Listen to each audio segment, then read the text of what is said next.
जानवर जो कि भाई गंदे इलाके के अंदर पाए जाते हैं, जिसके अंदर सबसे पहले आती है भैंस। भैंस को कीचड़ और गंदे पानी में लेटना बहुत ही ज्यादा पसंद होता है। उनका शरीर बहुत ही ज्यादा गर्म होता है, इसीलिए अपने शरीर को ठंडा करने के लिए वो कीचड़ में घुस जाती है। और यही कीचड़ अक्सर गोबर और गंदी चीजों से भरा हुआ होता है।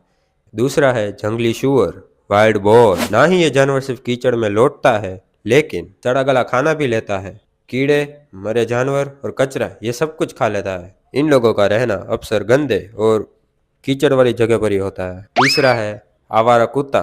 ये जानवर कूड़े में खाना ढूंढते हैं, सड़ा हुआ खाना भी खा लेते हैं, नालियों के पास घूमते हैं। इन लोगों को नहाने या साफ रहने का मौका भी नहीं मिलता है। चौथा है तुम्हारा सबका फेवरेट कॉकरोच। ये लोग सुअर, गार्बेज, टॉयलेट्स और ड्रेन के अंदर पाए जाते हैं। ये लोग सड़े हुए खाने के ऊपर चलने की वजह से बैक्टीरिया और डिजीज को कैरी करते हैं, और इसी वजह से ये लोग फूड पॉइजनिंग को भी प्रमोट करते हैं। पर as always follow for more facts.